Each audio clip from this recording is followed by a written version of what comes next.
I think a lot of people in the market and in the business right now are saying how much of it is just trade clouds on the horizon and how much of it is really a thunderstorm about to come through. As you know well, your colleague, the vice chair of the Fed yesterday, Richard Clarida, had something to say on that subject about when the Fed might have to step in. This is what he said.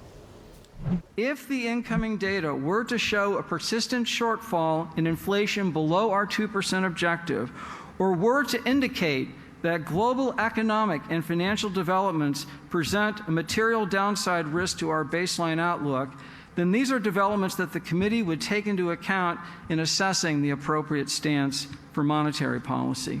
So Neel, of course, the question is, what data do we need? I mean, he referred there to below the 2% target. Well, we've been below the 2% target. That already is being delivered.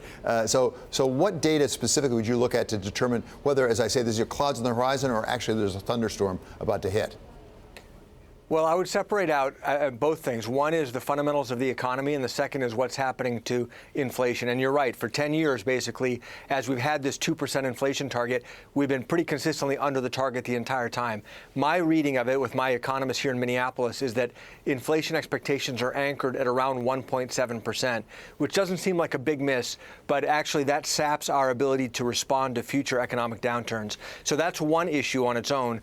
And then second, overall, the economic fundamentals. If it looked like the U.S. economy were slowing down, if job growth were slowing down, if these tariffs and these trade fights were causing businesses to retrench, then that could put the fundamentals of the real economy on a slower trajectory. So either of those could be cause for changing the path of monetary policy. I'm not quite there yet. I take a lot of comfort from the fact that the job market continues to be strong. I want to see that continue, but we have to wait and see. We have to see how the data comes in.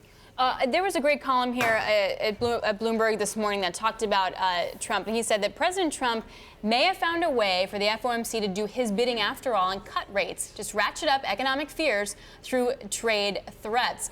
And what I mean by that is that you have trade threats, the market sells off, that tightens financial conditions.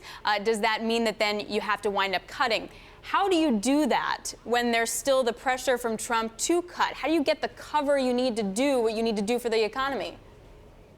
Well, I think one of the things that I'm really proud of is I think everybody on the Federal Open Market Committee has been totally focused on doing the right thing for the economy based on the data and based on actual analysis and not focusing on politics, not focusing on rhetoric. And that's the best thing we can do. We can't worry about who said what and will it be perceived that we're responding or we're overcorrecting and not responding. The only way through the political noise is to focus on the data, focus on the analysis, and focus on our goals of stable prices, which we define as 2% inflation, and maximum employment, as many Americans are working. That's the only way to cut through it, but I think that's exactly what my colleagues and I are focused on doing.